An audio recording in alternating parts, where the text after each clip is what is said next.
¿Qué tal? ¿Cómo están? Bienvenidos a una nueva entrega de FUNTEP TV. Tenemos que hablar de educación.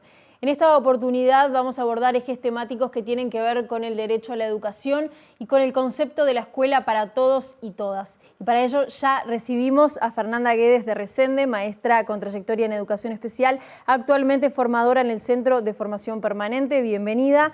Cristian López, docente del Instituto de Educación de la Facultad de Humanidades e integrante del equipo coordinador del Observatorio del Derecho a la Educación. ¿Cómo están? Gracias por venir. Gracias por la invitación. Lo primero que quiero preguntarles es qué significa hoy, en el contexto actual, hablar de escuela para todos y todas. ¿Es una realidad consolidada? ¿Es una utopía? ¿Es una conquista que está bajo amenaza? ¿Cuál es su visión de este concepto hoy?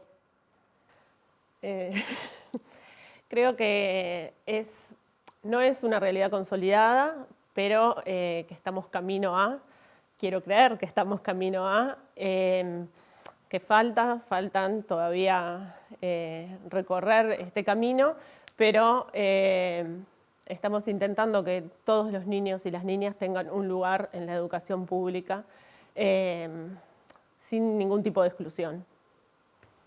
Sí, yo entiendo que pensar en una escuela para todos y para todas es un proyecto político, más que pensarlo en términos de utopía puede servirnos como para avanzar, pero también nos aleja un poco del horizonte y claramente no es una realidad consolidada. Si lo pensamos en términos históricos, sí en cuanto a cobertura, ya hace muchos años que Uruguay tiene una cobertura casi total en educación primaria, pero claramente no en cuanto a logros de aprendizaje y a las formas de integración y a las distintas trayectorias que tienen los gurises dentro del sistema educativo. Hoy, si pensamos en escuela en términos amplios, en cuanto a institución educativa, claramente en secundaria tenemos otro montón de problemáticas que hacen que todavía estemos un poco lejos de pensar en una escuela para todos y para todas como una realidad consolidada. Fernanda, desde tu trayectoria en educación especial, tu rol actual en el Centro de Formación, ¿qué elementos son fundamentales para que la inclusión no sea un discurso, sino una práctica efectiva en lo cotidiano que se vive en las escuelas hoy? Bien, como decía Cristian, sí, es una realidad que al menos en educación primaria los niños tienen acceso a la escuela. Que tengan el acceso de la mejor manera y que estén aprendiendo, que en la escuela vamos a aprender, es otra realidad y están faltando recursos. ¿Qué es lo que se encuentra, cuál es la problemática que se encuentra la maestra hoy en el aula? Grupos numerosos, falta de recursos humanos, escuelas que no están adaptadas para los grupos que tienen, para los niños y las niñas, falta de formación de los docentes, falta de oferta de formación para los docentes y falta de formación a nivel del Instituto Normal también. Formación pensada en las niñeces que tenemos hoy adentro de las aulas, que son diversas, que no es la misma realidad en otros momentos. Porque cuando hablamos de diversidad o de ciertas discapacidades, uno piensa en algo determinado, pero hoy tenemos muchos factores incidentes que hacen que la pluralidad del aula sea mayor y que haya que atender muchas situaciones. Entonces entiendo que hay niños que por ahí tienen determinadas problemáticas o necesidades, necesidades que tienen que ver con algo más del cuidado diario, de cosas básicas que tienen que ver con abrir la mochila, sacar útiles, lavarse los dientes, que sean acompañados. ¿Qué pasa? ¿Cómo logran en la escuela, en el aula, trabajar con un grupo que quizás a veces es muy numeroso, que tiene una maestra sola y que hay que atender necesidades diferentes que no solamente tienen que ver con lo académico? Recae mucho en el docente, en la voluntad del docente, en la formación del docente y en los apoyos que pueda existir dentro de la institución, como puede ser otros docentes que estén atentos a lo que se necesita, a poder cubrir eso que no se está cubriendo de otra manera. Pero depende de las voluntades individuales y no es una respuesta que esté dando el sistema actualmente. Vos como formadora ves que hay como una vocación de servicio, que hay ganas, que cuando hay cursos o capacitaciones determinadas para atender a determinadas poblaciones, ¿hay como unas ganas de hacerlo? Hay muchas ¿Hay ganas. captación?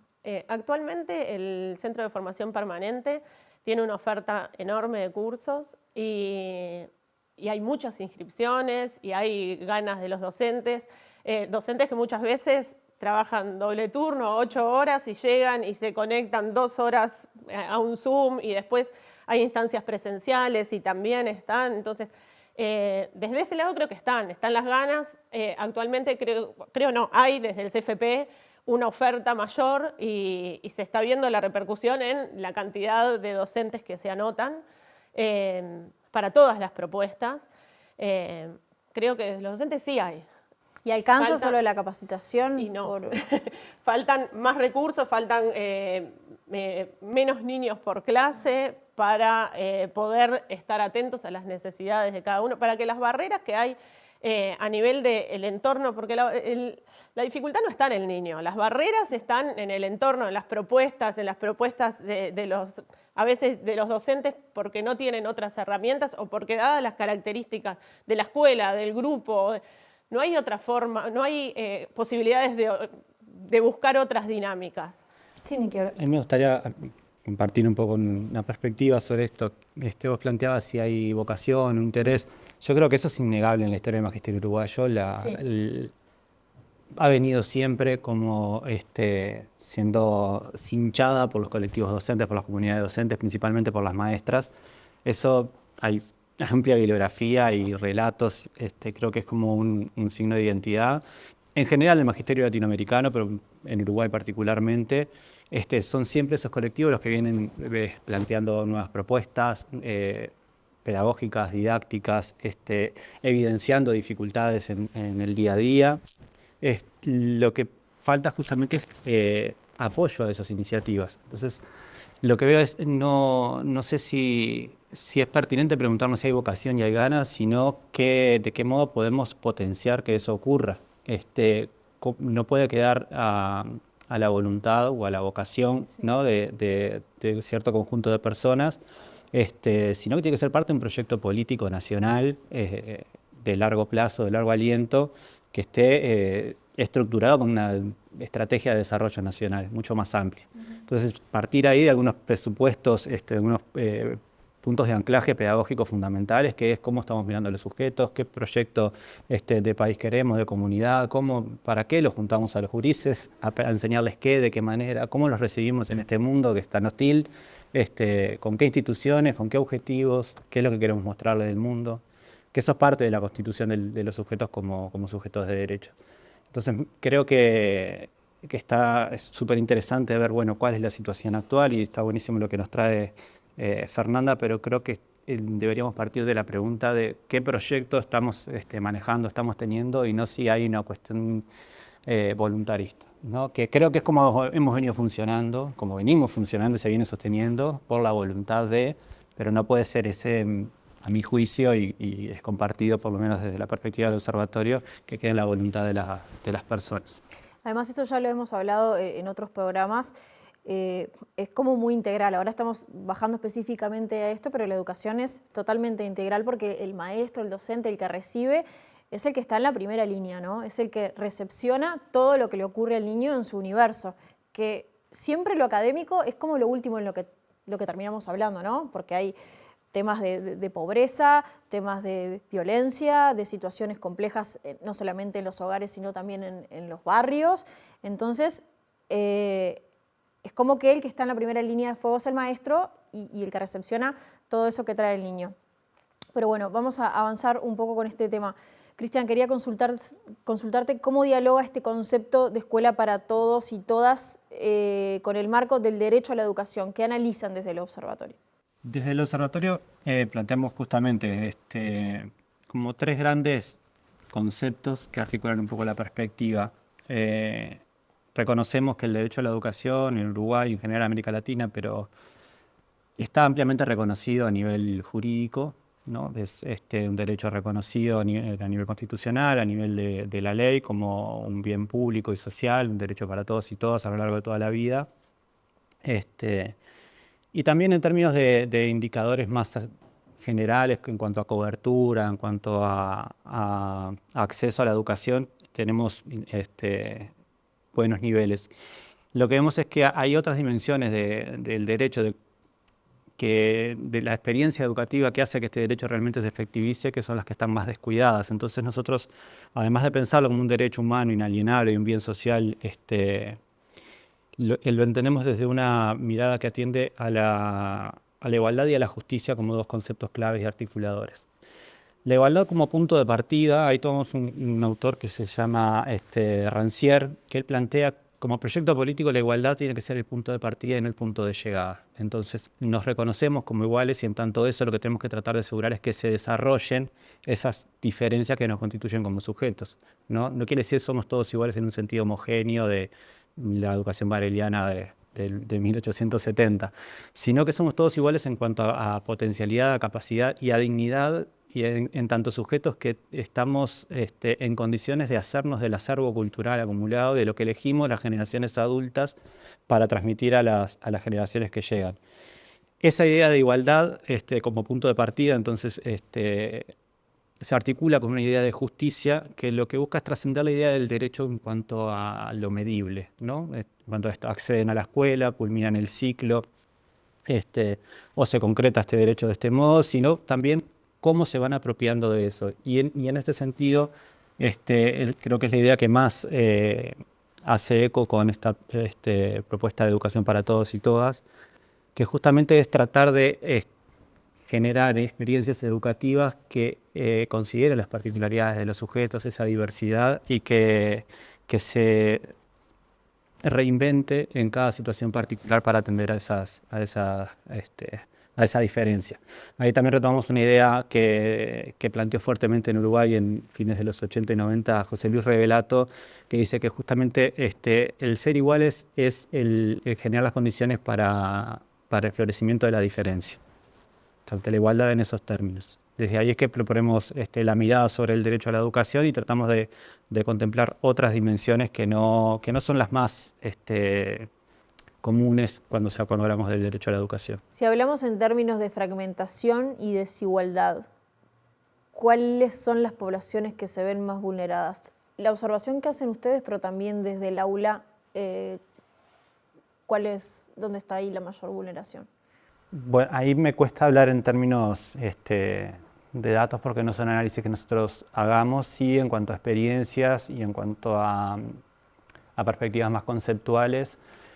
Lo que han venido planteando algunos colegas que trabajan en la órbita del observatorio es justamente que se hace cada vez más necesaria una perspectiva interseccional, ¿no? Entonces mirar no solamente las situaciones de pobreza que han sido las poblaciones que más han sido consideradas en las políticas educativas en general, al menos si pensamos desde los 90, las reformas educativas han un poco optado por tomar a la escuela como eje de la política social.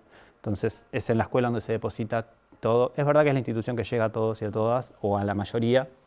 Entonces hay un sentido ahí práctico que es importante entender. Pero bueno, hoy por hoy estamos con un flujo migrante muy importante, entonces ahí atender a la movilidad humana, a la interculturalidad, a distintas formas de llegar a la escuela y de estar en la comunidad. Sin duda las diferentes situaciones de discapacidad o dificultades frente al aprendizaje son dimensiones a tener en cuenta. Pero a mí me resulta muy difícil poder decir cuál es la población más vulnerada o la que más hay que atender. Creo que justamente hay que ver esas interrelaciones. Sin duda la dimensión de género es algo a atender también en la población, sobre todo si vemos cómo se van generando las trayectorias educativas y qué posibilidades tienen unos y otros.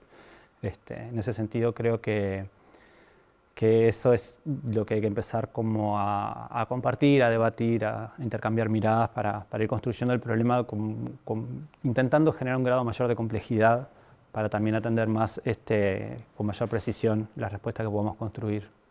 Fernanda. A nivel de la escuela creo que coincido con Cristian, se ve lo mismo.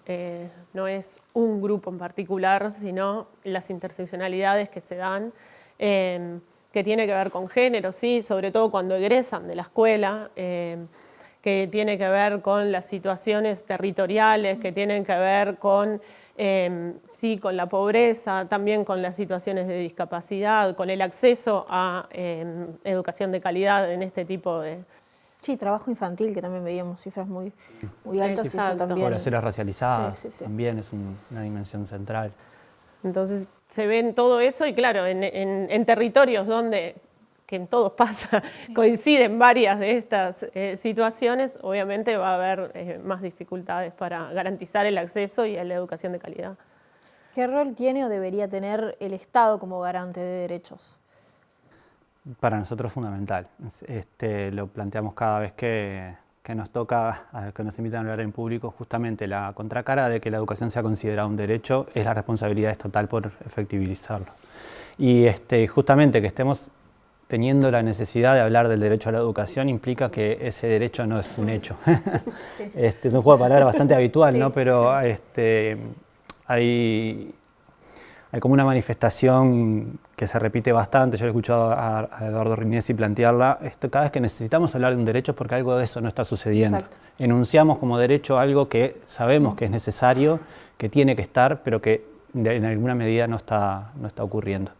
Entonces es súper saludable que esta instancia se esté centrando también en esa dimensión de la educación, pensarla como un derecho para todos y para todas. Y la responsabilidad del Estado es total y absoluta.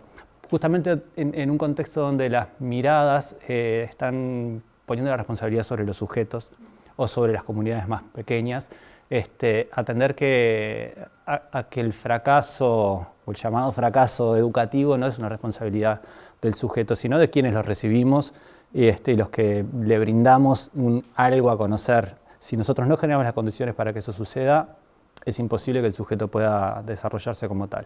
Y en ese lugar, cuando hablo de nosotros Estado, ¿no? Nosotros en la política, nosotros construyendo esas alternativas. Sí, también creo que hay que pensarlo desde ahí, pero también no pensarlo como creo que ha venido siendo, como fragmentado. Bueno, unos años pasa esto, unos años, y los constantes cambios. Hay que pensarlo a largo plazo, como un proyecto. ¿Cómo hacemos para pensarlo a largo plazo?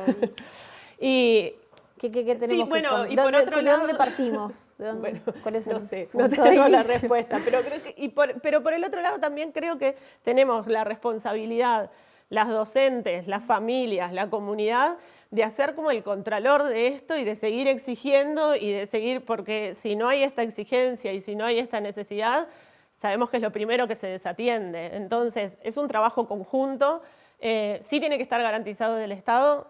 Los otros también como parte de esto tenemos que exigirlo y ponernos en movimiento de seguir exigiendo, seguir pidiendo y es desde ahí para poder obtener respuestas.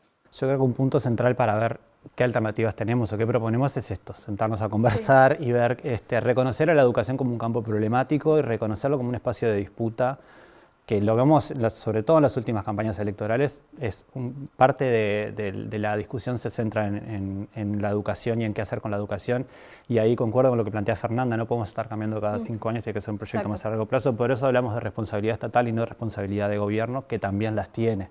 En ese sentido me parece fundamental identificar la educación como un campo de disputa y por lo tanto un campo donde hay que poner el cuerpo, poner las ideas, poner el diálogo para ir construyendo estas distintas posibilidades.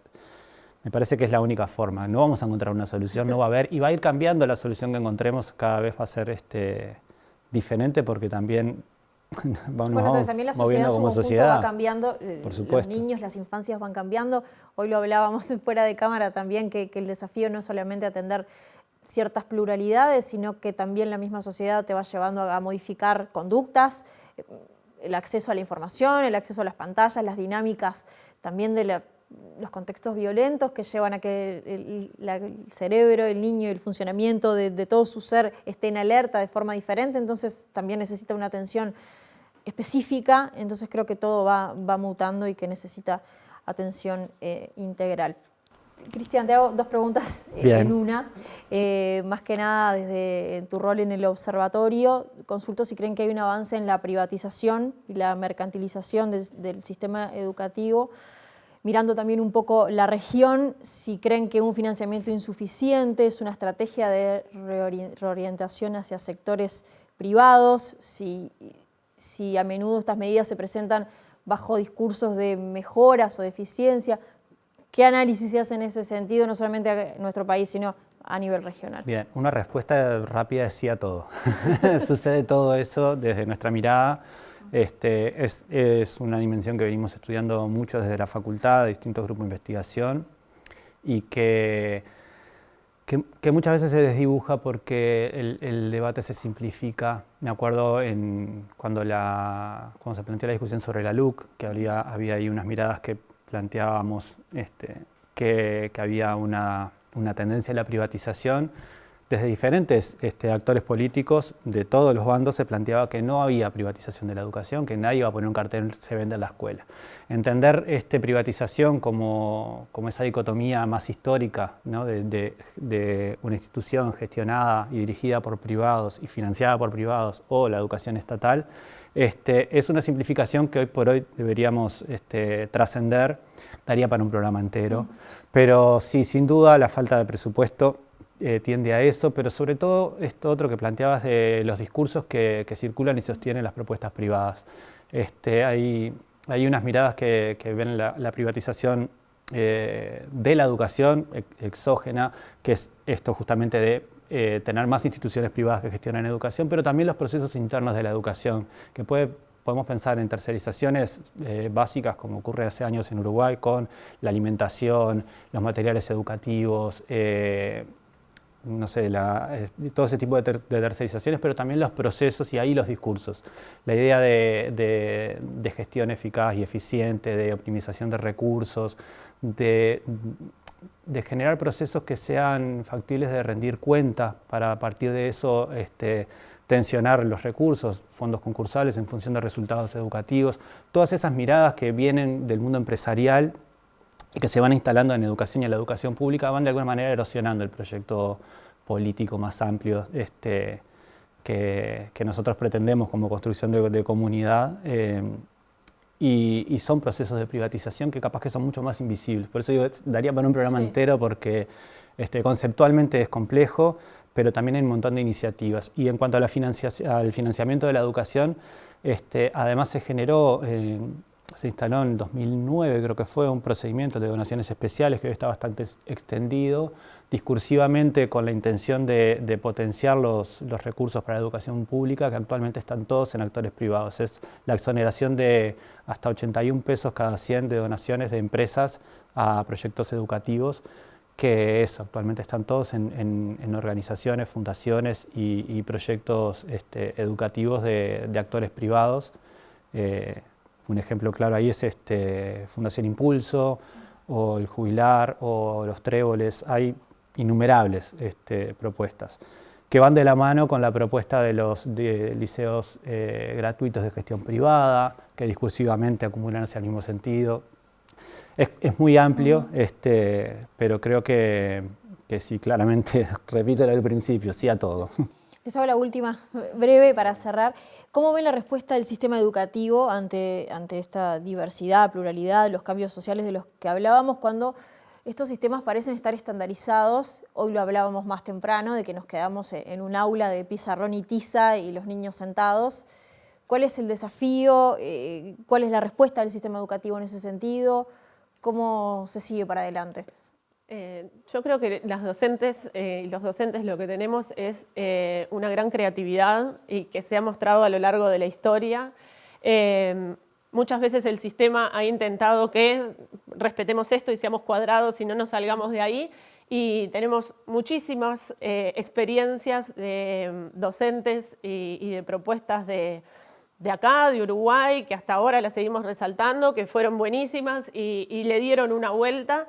Creo que tenemos que animarnos a eso, pensar que cada escuela está en un territorio con un grupo de familias, que las familias puedan participar porque participan de la educación de los gurises, entonces que integrarnos, participar todos y pensar para cada una de estas instituciones qué propuestas los docentes tenemos, la comunidad tiene y los mismos gurises escucharlos y saber que en una escuela no va a suceder lo mismo que en otra escuela, porque las realidades son distintas. Creo que desde ahí es donde tenemos que, muchas veces sí nos vemos aplastadas por el sistema y cuesta, pero cuando lo logramos y exponemos toda nuestra creatividad y ganas, y esto que vos decías, ¿hay ganas? Sí, hay, claro. Siempre hay. Siempre recae entre los docentes y en las voluntades individuales, pero de momento es lo que hay. Y seguir por ahí, que fue siempre lo que hicimos los docentes. Sí, comparto totalmente eso. Replicar, compartir las experiencias, en tener espacios de encuentros donde poder mostrar que se están haciendo muchas cosas. También a veces se caricaturiza diciendo que tenemos la misma educación del siglo XIX.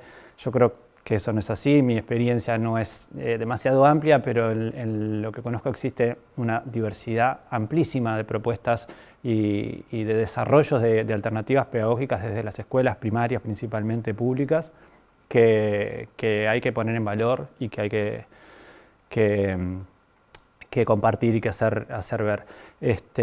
Creo que ahí hay una clave y en compartir en espacios públicos cómo es un programa, cómo es el Congreso de Educación que se lanzó hace poco y que estamos en proceso de desarrollo de las asambleas territoriales, participar y compartir ahí qué proyecto educativo queremos. Me parece que son dos elementos centrales para empezar o para continuar, mejor dicho, esta disputa y esta intención de construir algo compartido. Muchas gracias a los dos por sus aportes.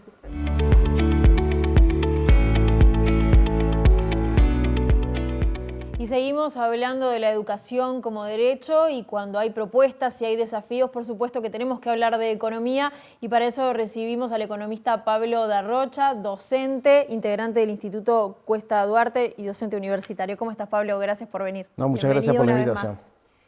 Bueno, desde la perspectiva sindical se plantea como urgente mejorar la relación cantidad de niños por docente, reducir grupos, más cargos de maestros de apoyo, comunitarios, tutorías, duplas pedagógicas, auxiliares, grupos multidisciplinarios.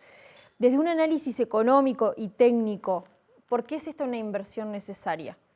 Bueno, en primer lugar me gustaría destacar que quizá no se trate de una propuesta sindical. Yo creo que debería ser una respuesta a nivel país, de entender que la educación incluso forma parte de un proceso, un sistema mucho más amplio. Y bueno, y en esa perspectiva es que se ubican obviamente los planteos y propuestas de la FUM en este sentido.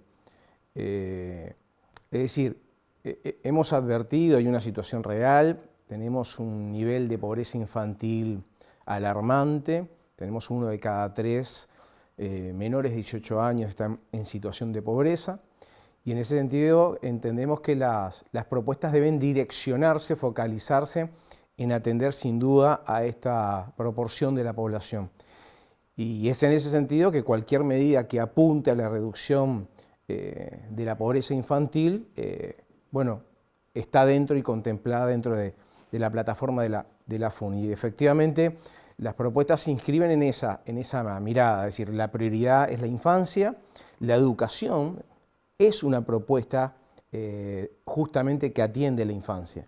Y es en ese sentido que se inscriben. Y bueno, y ahí sí hay un set de opciones, de propuestas que tienen que ver con eso, efectivamente, de ver de cómo podemos comprender la trayectoria de los niños, jóvenes y adolescentes y lejos de que sea el estudiante quien se tenga que adaptar, el sistema sea el que se tenga que adaptar justamente a esa heterogeneidad que traen, esas distintas realidades que traen los estudiantes, los alumnos, y es en ese sentido que se inscriben. Y por supuesto eso tiene que ver con duplas, mayor cantidad de maestros comunitarios, equipos de apoyo, tareas interdisciplinarias, duplas, como tú mencionaste. Efectivamente, todo eso está dentro del paquete que manejamos dentro de la FUN como propuestas. Claro, ¿cómo se logra esa equidad en el sistema educativo? ¿Cómo se garantiza esa equidad, ese derecho? El sistema educativo, por eso siempre insistimos en que no debe ser mirado desde el propio sistema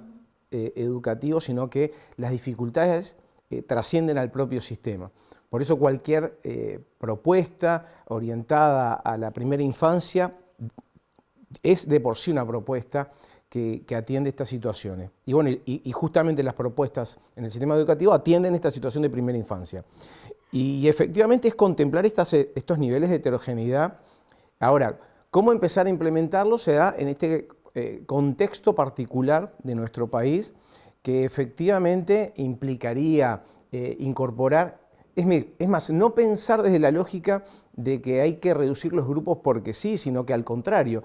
Porque de hecho los grupos, la cantidad de estudiantes por grupo vienen achicándose, pero esa es la mirada que nosotros queremos revertir. Lo que tiene que aumentar es la cantidad de docentes justamente en relación a los estudiantes, y hoy las características del sistema facilitarían ese proceso. Creo que el sistema o incluso los recursos que se tendrían que volcar deberían atender justamente esto, ampliar la matrícula de docente, las duplas, pero además con otro enfoque, no solamente mayores cantidad de maestros, maestros comunitarios, tareas de apoyo, duplas, es decir, esto implica trascender el aula y trascender justamente la mirada de que la educación solamente son conocimientos, sino es contemplar la realidad del hogar, la realidad del aula, de la sociedad, y esa integración, esa interdisciplinaridad es la que se buscan con las propuestas. Exactamente, una mirada mucho más integral, como ya vemos. Mucho más amplia, porque en general nosotros también entendemos que los problemas que muchas veces se le asocian a la educación trascienden a la educación y de hecho no se resuelven incluso con ingresos. Tienen que trascender esta mirada e implica justamente esta cobertura, porque también el problema del sistema educativo no es un tema de cobertura, si se quiere, porque es uno de los sistemas más universales que hay, sino de accesibilidad en este sentido. Entonces, que no es lo mismo, ¿sí? Que tenga una amplia cobertura o casi universal, no significa que la accesibilidad sea la misma, y en ese sentido hay que contemplar esas heterogeneidades. Estábamos hablando del concepto de escuela para todos y para todos. Pablo, si hablamos de infraestructura, ¿cómo está la situación hoy para atender la pluralidad de los alumnos? Creo que también es bueno mencionar eso, porque si bien es verdad que la cantidad de estudiantes por grupo ha descendido, lo que ha descendido es un promedio. Y eso no significa que hoy, de hecho, no existan grupos con más de 30 estudiantes. Hay una realidad concreta y en ese sentido también discutimos que no es el promedio, sino justamente cómo se distribuye, los aspectos de desigualdad que pueden haber en este aspecto. Y es ahí donde efectivamente habría que ver cómo ir enfocando los recursos y bueno, y si queremos grupos más chicos, mayores cantidad de docentes, tareas, equipos de apoyo, y no solamente personal docente, también personal no docente, porque eso es muy importante porque de alguna manera complementan la actividad, si no terminan confinando que al trabajo pedagógico muchas veces una maestra tenga que dedicar horas que deberían estar focalizadas, concentradas a la pedagogía, a la docencia, a otras tareas auxiliares. Entonces, el trabajo en equipo, digamos, entendiendo ese tipo, y bueno, y obviamente si uno amplía los recursos, es necesaria una infraestructura que se ajuste a esta realidad y por supuesto también, no son solamente necesidades de recursos para nueva infraestructura, edificios, instituciones, sino también de actualización. Mejorar lo que... Estábamos hablando en un escenario en donde el derecho a la educación está bajo presión o muchas veces bajo amenaza. ¿Es posible realizar una transformación estructural con la forma que se distribuyen los recursos públicos hoy? Yo creo que sí. En principio, lo que creo que incluso lo que hemos un poco percibido es que las restricciones que hoy se enfrenta o que los gobiernos imponen no muchas veces están dados por una cuestión técnica, sino por una decisión política. Es decir, de hecho, desde el propio movimiento sindical han surgido propuestas en materia de cómo, si hay una restricción vinculada a la escasez de recursos, otras nuevas fuentes de financiamiento. Y bueno, hemos colocado arriba de la mesa otras alternativas que de hecho superan con creces lo que podrían ser esos mínimos necesarios que hoy el propio sistema educativo está reclamando. Es decir, que no hay una restricción por el tema de fuente de financiamiento, hay decisiones políticas que están limitando la posibilidad de que esto se lleve adelante. Como por ejemplo, ¿qué podría ser otra forma de financiamiento? ¿Lo del 1%? Exactamente, nosotros del propio movimiento sindical, que es una propuesta que nace en el PIT-CNT, pero que es acompañada por la propia Universidad de la República, también por estudiosos de la materia, y donde la evidencia internacional muestra que son propuestas que también en los países desarrollados se están estudiando e implementando, porque se entiende que la riqueza se concentra en pocas manos, entonces ahí hay una fuente de financiamiento importante donde no se trata de un nuevo tributo, sino de efectivamente lo que hacía es modificaciones que permitan a aquellos que tienen más poder contribuir más bueno, entre otras cosas, a las necesidades del país, en este caso, educación. Y en este caso, con este recurso, ¿qué se podría hacer? Bueno, sin duda muchísimo. Si nos ponemos a pensar que el propio mensaje de ANEP es del entorno de los 3.000 millones de pesos, estamos hablando de 0,09 puntos del PIB, es decir, o sea, una propuesta como la que estamos hablando nosotros, estamos hablando de 10 veces más, estamos hablando de 30.000 millones de pesos, es decir, un punto del producto, es decir, 10 veces más, genera un montón de posibilidades de avance, no solamente en materia educativa, sino en otras prioridades que también tiene nuestro país, sin duda. Gracias, Pablo. No, gracias a ti.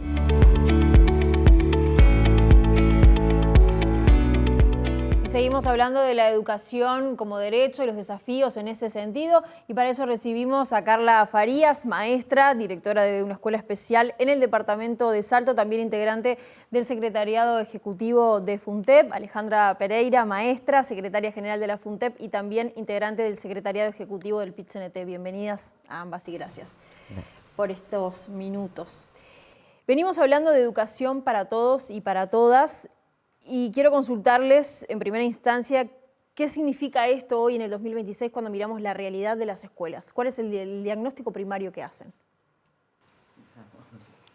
En realidad nosotros entendemos que hoy la escuela pública está transitando un cambio, que es necesario generar otros formatos escolares, y lo venimos discutiendo hace tiempo, donde también se necesitan otros recursos. Vemos falta de recursos en cuanto a que los ratios de los grupos son de más de 30 niños y niñas en los grupos más en tiempo completo y tiempo extendido, y que hoy las realidades están pensadas en la escuela como hace 20 años atrás. Y entendemos que esa discusión para una escuela pública que tiene que garantizar el derecho a la educación para todas y todos, todavía estamos en un debe en cuanto a los recursos necesarios para poder atender esa realidad, bajar el número de alumnos, tener más recursos, tanto sean maestros de apoyo, maestros flexibilizadores u otros más, que puedan atender las realidades educativas hoy. Y hoy lo que estamos lejos de discutir un formato y que lo acompañen los recursos a lo que es una política pública. Yo creo que cuando pensamos en educación para todos y todas, tenemos que pensar en qué condiciones se aprende y se enseña. Entonces, ahí hay como algunos factores que tienen que ver con la accesibilidad en las escuelas, no solo con la accesibilidad de los edificios, sino con la accesibilidad cognitiva, con recursos especiales y con la formación de los maestros, para garantizar las mejores condiciones para aprender. Bueno, eso lo que necesita son recursos materiales, ¿verdad? Necesita presupuesto, necesita dinero, necesita formación urgente de todo el magisterio para poder atender esta diversidad que tenemos en las aulas, que no era tal hace unos años. El magisterio siempre festejó la diversidad en las aulas. Lo que pasa es que llega un momento que los recursos son tan pobres que es difícil ponerse todo sobre la espalda de los maestros.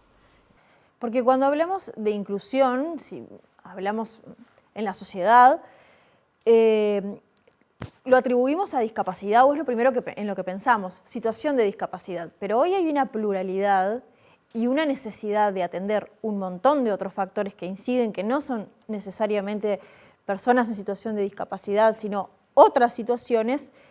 ¿Cómo trabajan hoy ante este cambio que además es social y que se traspola, por supuesto, al aula? Cuando hablamos de inclusión ahora, o de derecho a la educación, o de educación para todos, hablamos de personas con discapacidad, de migrantes, de personas racializadas, un montón de sectores de la población que en realidad ven vulnerados sus derechos en algún sentido, cuando no hay recursos, cuando faltan algunos acompañamientos que serían lo que habilitaría a esto de que el derecho a la educación se haga carne en las escuelas, ¿verdad? Que se pueda garantizar. ¿Cómo se vive en las escuelas, decís vos? ¿Cómo se vive? Y bueno, queda a veces en las manos o en el lomo de los maestros, diría yo, ¿sí? Por falta de recursos, es eso lo que nos falta. Los maestros y las maestras, el magisterio en general, tiene una ansia de formación impresionante. Ahora, hace poquito hubo un curso para trabajar con personas con TEA, 6.000 docentes se inscribieron. Ese es un número que para mí habla de las ganas de formarse, sí, claro, y de las ganas de trabajar como se debe que tiene el magisterio. Nosotros entendemos que hoy en las aulas hay situaciones, porque de dónde vienen los chiquilines, ¿no? Las diferencias de origen en los porcentajes de pobreza que tenemos hoy en el Uruguay tienen que ver con un currículum que quiere homogeneizar realidades que no son iguales, porque todos venimos desde distintos lugares, los gurises van a la escuela desde distintos espacios y el currículum ya de por sí los quiere homogeneizar, que somos todos iguales, todos aprendemos al mismo tiempo, tenemos la discusión de la repetición sí, repetición no, cuando en algunos lugares no repetir es vulnerable el derecho a que salgan de la escuela aprendiendo. Entonces, esa diversidad que tenemos en un Estado que hace tiempo dejó de equilibrar las diferencias de origen, hace que hoy las escuelas estén más complejas en cuanto a la falta de recursos y a las realidades, porque añorar la escuela de Varela, de que éramos todos, nos sentábamos alrededor del banco de Varela, que éramos desiguales, eso no existe hace tiempo. Las escuelas de contexto crítico son las de los barrios más pobres, ¿no? Las escuelas especiales, que son las que atienden realidades de discapacidad complejas, y las escuelas que integran, por eso estamos diciendo, la escuela para todos y todas es una utopía para el magisterio, porque lo que decía Carla, necesita formación, necesita recursos y necesita bajar el ratio por escuela y romper eso de que todos aprendemos a la vez en los tiempos que se marcan como estipulados para que todos lleguemos a la vez a lo mismo. Y eso ya es un error, porque en la vida misma no aprendemos a la vez en todo. Entonces, la pobreza creo que es un factor importante, la migración que decía Carla también, y la realidad es que hoy la formación, hay necesidad de formación, hay demanda de formación, pero los tiempos y los recursos son acotados y terminan cortando las listas de formación en los tiempos que los lugares tienen los recursos necesarios para hacerlo. Hoy hablábamos fuera de cámara que hay unas 80 escuelas especiales a nivel nacional para atender un universo de una población, como ya decíamos, muy plural, más allá de las situaciones de discapacidad. ¿Qué pasa cuando una familia llega al centro estudiantil con un niño que necesita una atención especial, pero no están dadas las garantías en el centro? A veces incluso a nivel infraestructura.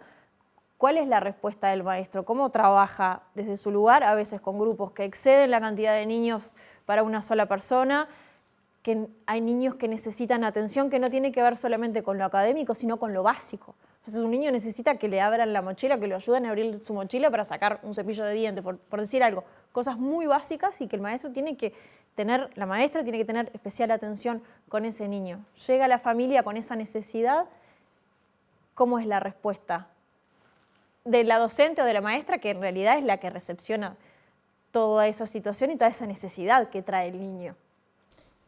Bueno, esto que vos decís bueno, lo estás diciendo vos, se necesitan algunos acompañamientos y algunos recursos que a veces no están. ¿Qué pasa con la educación pública en nuestro país? Tanto las escuelas especiales como las escuelas comunes o todas las escuelas que responden igual. ¿tá? Responden de la mejor manera que se puede, haciendo los esfuerzos que se pueden, en conjunto con las familias, docentes y algunos otros actores que hay en las escuelas, digamos, funcionarios y demás. Que está bien eso, no está, porque si hay una escuela si va una familia con un alumno en silla de ruedas y la escuela está llena de escaleras. ¿Qué pasa ahí? ¿Es derivado a otro centro? No son derivados de otro centro. En general ingresan a la escuela y todo el mundo trata de que esto funcione. Es un derecho de ese niño, de esa niña, poder subir, ingresar a la institución por sus propios medios en su silla, pero no, de repente se lo sube alguien. Hay esas soluciones domésticas que resuelven los problemas. Esa vocación de servicio. Claro, un poco. Resuelven los problemas, resuelven la situación puntual, pero que no son la solución. Porque en realidad la falta de recursos también como que hiere el derecho a la educación, ¿verdad? Está de alguna manera haciendo mella en el derecho a la educación, porque no es el ingreso, la permanencia, garantizar los aprendizajes, que esas cosas, a ver, en nuestro país el derecho al ingreso está como cubierto hace muchos años, ¿sí? Todo el mundo ingresa a la educación pública. Ahora después, garantizar la permanencia, garantizar una trayectoria cuidadita. La calidad. Sí, y una trayectoria cuidada, con las herramientas y con los dispositivos necesarios para que puedan aprender. Eso es otra cosa.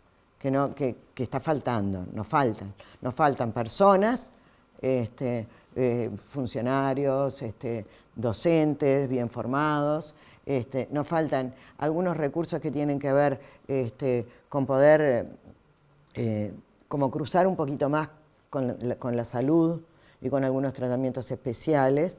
Y nos falta más comunicación, más comunicación. Y nos faltan recursos materiales en las escuelas. Las escuelas faltan recursos materiales de todo tipo, en todas. No solo en educación especial, que es una parte de la educación.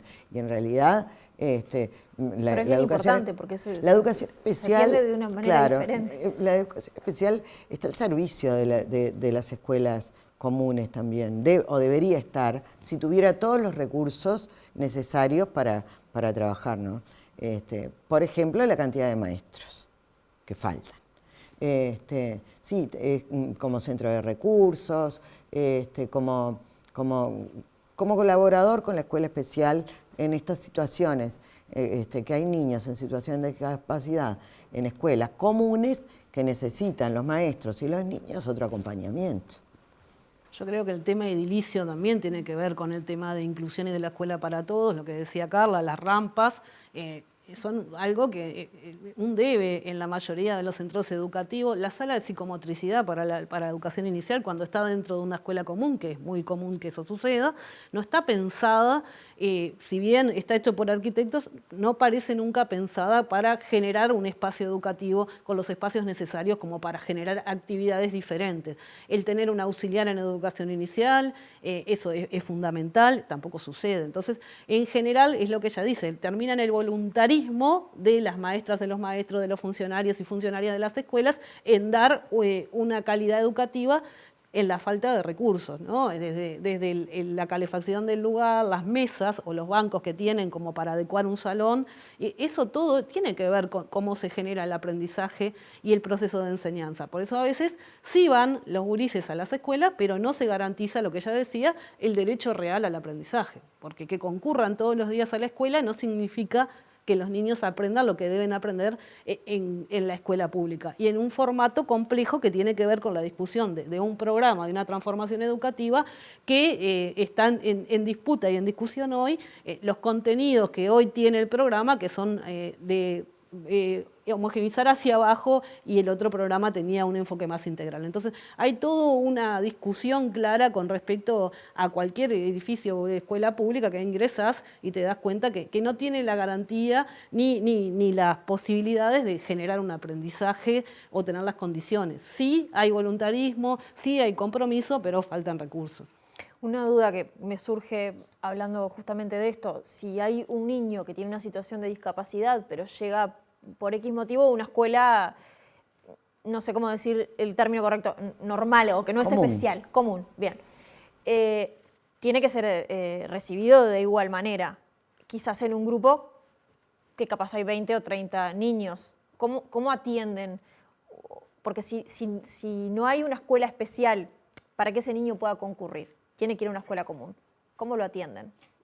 Teniendo en cuenta el universo de todos los demás alumnos que también tienen otros factores que inciden, que capaz que no es una situación de discapacidad, pero son temas de conducta, temas de atención, como hablábamos, de que la sociedad va cambiando, el desarrollo cognitivo, el bombardeo de información, el exceso que tenemos de utilizar redes sociales y pantallas también hacen que los niños tengan otra forma de atención o que haya que inventar o buscarle la vuelta para captar la atención en el ámbito académico.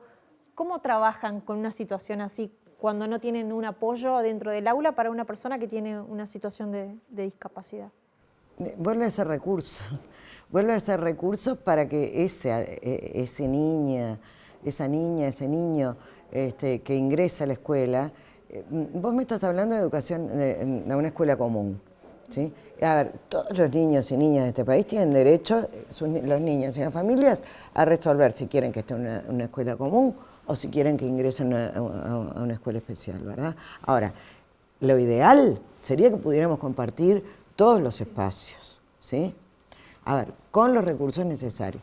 En ese sentido, Educación Especial tiene recursos y tiene como dispositivos de acompañamiento en las escuelas. Está el maestro itinerante, maestro de apoyo, hay diferentes modalidades de atención, puede ser una escolaridad compartida entre la escuela común y educación especial, una doble escolaridad en las dos escuelas. Claro, lo que pasa es que las escuelas especiales son pocas y con pocos docentes. Entonces también al lugar de educación especial, que debería ser un centro de acompañamiento, se le hace difícil sin los recursos necesarios. Claro, por ¿sí? eso mismo era la pregunta. Entiendo que también por para una otro escuela lado- común debe ser mucho más Sí. desafiante poder darle Y calidad. claro, porque ese maestro, esa maestra sola que está ahí, con 25 o 30 chiquilines, necesitaría otros recursos. Lo que pasa es que no están a disposición siempre. En tinta están, digamos, ¿sí? Como están garantizados los derechos. Que en definitiva, cuando no hay recursos y cuando no hay los acompañamientos necesarios, tampoco podemos decir que los derechos están siendo cumplidos, digamos, ¿sí? Pueden estar muy escritos, pero también se lesiona derechos con falta de recursos y con falta de material. Nosotros entendemos que cuando hablamos de pedidos presupuestales, de rendición de cuentas, lo que tratamos es que la gente común que tiene niños en la escuela o no, entienda que esta realidad tiene que ver con la condición de aprendizaje. Y entonces cuando tenés esa realidad de 30 niñas y niños y más una familia que decide no mandarlo a una escuela especial y mandarlo a la escuela común, es real que la maestra va a poner lo mejor de ella, pero a veces la formación no está, porque no viene del área de común. Nosotros estamos formados por distintas áreas. Puede poner el mayor compromiso, puede tener un recurso de una escuela especial si es que no está sobrecargada de cantidad de escuelas que la necesitan, y eso no garantiza que esa niña o niño pase su escolaridad con un real aprendizaje, sino que transite la escuela pública seguro. Lo que pasa es que debería haber, aunque sea un porcentaje X de condiciones que sí garanticen eso, y tienen que ver con incluir a cualquiera de esos chiquilines que tienen trayectorias distintas, tienen que ver con respetar los espacios, y esa es la señal de inclusión. Y los tiempos, sí, también. Entonces, en ese camino es en el que esa discusión la damos, ¿no? Termina siendo invisible después, pero también después podemos tener, como ella dice, garantizados los derechos. Hay un montón de derechos que después la condición real en la escuela pública no lo garantiza. Si hablamos de cantidad de niños por grupo, hoy, más o menos en promedio, en una escuela común, ¿cuántos niños tenemos por maestro, por maestra? Si vos haces un Aproximadamente. monitoreo educativo, te va a dar un ratio chiquito, porque el problema es que las escuelas de tiempo completo y tiempo extendido, o tiempo pedagógico ampliado, es la que tienen mayor cantidad de niñas y niños.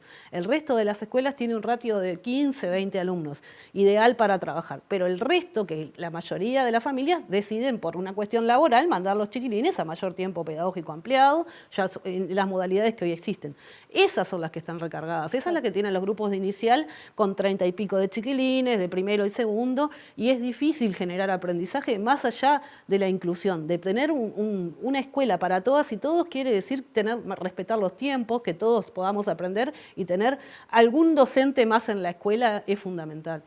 Y si hablamos del ideal de cantidad de niños por grupo, y si hablamos de un ideal en escuelas especiales, ¿cuánto sería el número? Lo que pasa es que depende de cada integrante de ese grupo, ¿no? Porque capaz que el ideal en una escuela es 15, porque tiene una realidad, pero en otro tiene una complejidad mayor y es 10. Entonces no hay un número, ¿verdad?, en este tema. En educación especial siempre se manejó el número de 10, entre 8 y 12, una cosa así. Pero volvemos al tema, a lo que hablábamos más temprano, también va a influir si este niño necesita apoyo para cubrir otras necesidades que no tienen que ver con lo académico y es más de abrir una mochila o de sacar un lápiz o lo que sea. Y en común en realidad tiene que ver con el contexto también y con las condiciones de vida del alumnado, ¿verdad?, de los estudiantes.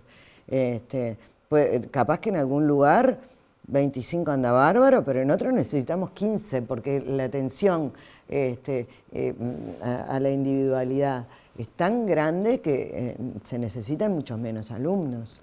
O el lugar del salón de clase, ¿no? Sí, o sea, hablar de los a veces te espacios. ponen un número de inscripción que después en la realidad tenés un salón que te entran 15 y te inscribieron 25. Eso también son situaciones que nos pasan en las escuelas públicas, donde no hay un correlato entre el cupo y la realidad edilicia de las escuelas. ¿Cuáles son las propuestas o las prioridades urgentes que ustedes ven hoy para garantizar mínimamente el derecho a la educación y de calidad? Bueno, hablamos de mayor cantidad de maestras por grupo, hablamos de maestros de apoyo, maestras de apoyo que tienen una formación en educación especial, hablamos de mayor formación, hablamos de ATPI, que son auxiliares que trabajan en las escuelas en educación inicial, hablamos de cualquier recurso que sume brazos a la realidad que hoy tiene la escuela pública. Eso tiene que ver con una realidad presupuestal, que es la que estamos discutiendo justamente en estos momentos. Para mí hay una cosa que es básica, que es la formación. Las maestras y los maestros en Uruguay, por lo menos, nos formamos para enseñar a personas que parecería que son todos iguales. Y no somos todos iguales. No somos ahora y no fuimos nunca. Si hay algo que prima en la sociedad es la diversidad y la diferencia. Por suerte, porque enriquece al mundo la diferencia, ¿no? Y bueno, y si aprendemos eso, si nos formamos con eso, es momento de que aprendamos a enseñar de otras maneras, respetando esta diversidad, respetando la multiplicidad de alumnos que tenemos en las aulas. Estamos como en un sistema estandarizado que no... Es estandarizado. El magisterio estudia estandarizado. No tenemos un espacio cuando estudiamos que podamos ver este tipo de prácticas menos estandarizadas, ni siquiera estudiarlas. Entonces, la formación es básica. Y la formación derriba barreras también, ¿sí? Porque está bárbaro esto que hablamos de las barreras que tienen que ver con lo arquitectónico y demás, pero hay barreras que son mucho más importantes, que son las barreras que tienen que ver con los prejuicios de las personas. Y esas barreras solo con formación se derriban. Porque tienen que ver con la falta de conocimiento y con el miedo a esas barreras. No tienen que ver, no nacemos con miedo a la discapacidad o con miedo a la diferencia. Esos miedos vienen después. Cuando vemos a los chiquilines más chicos compartiendo con niños con discapacidad y demás, no hay diferencias, vienen después. Y bueno, como vienen después con el resto, viene después con los maestros. Entonces, a mí me parece que lo primero es la formación y eliminar esta barrera que tiene que ver con la actitudinal y con los prejuicios, es un montón. Y solo la formación puede hacer eso. Más allá de los recursos, todo eso que lo dijo Alejandra, totalmente. ¿Y cómo logramos que el derecho a la educación sea una política de Estado que trascienda a los gobiernos?